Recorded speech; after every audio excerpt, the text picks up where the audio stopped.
Malcolm Aquinas, peer recovery specialist. As a peer recovery specialist at the Oregon State Hospital, and that role takes on many different responsibilities. Sometimes it is responding to requests for support from either a resident, so somebody who currently is receiving services at the hospital, or from a team member, someone who is providing services. It could be also someone from Treatment Mall, which is a part of the hospital where people go and take classes or other groups to help in their recovery journey.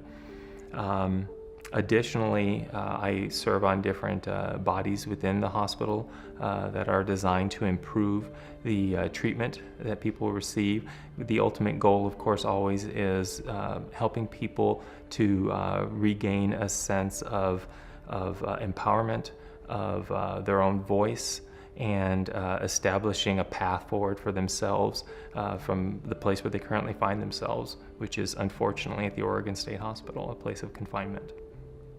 Peer means somebody who has a similar shared life experience. Now, the word similar is very, very important because we always want to make sure that we know that my experience is not your experience, and your experience is not my experience.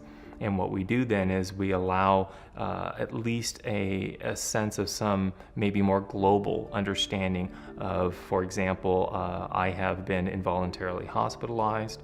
I have been arrested before during a mental health crisis. I've had involuntary medications. I have been restrained forcibly. These are things that when people come to know this about me, it allows an equaling of the relationship.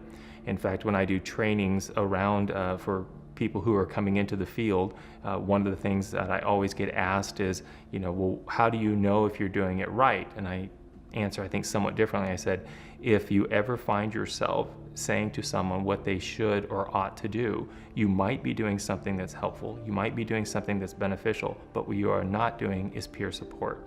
Peer support is always non-prescriptive, non-directive. Qualities that I think serve me the best as a peer recovery specialist are patience.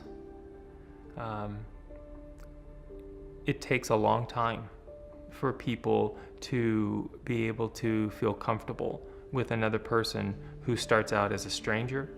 The next is related to that, and that's bringing compassion. Being present and understanding that, people have gone through difficult circumstances. They are going through difficult circumstances, and they anticipate there will be more difficulty ahead before they reach the end of this current journey at the Oregon State Hospital. And lastly, one that is spoken of many times in the peer movement, sometimes referred to as the consumer survivor ex-patient movement, is called holding hope.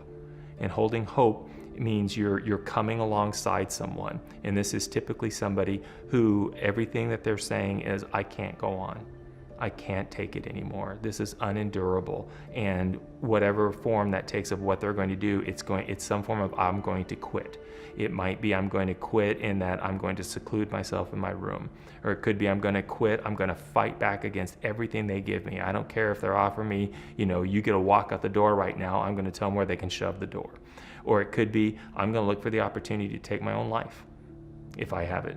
And what you do then is you come alongside, you listen, you validate, and then you share with respect similar times that you have found that.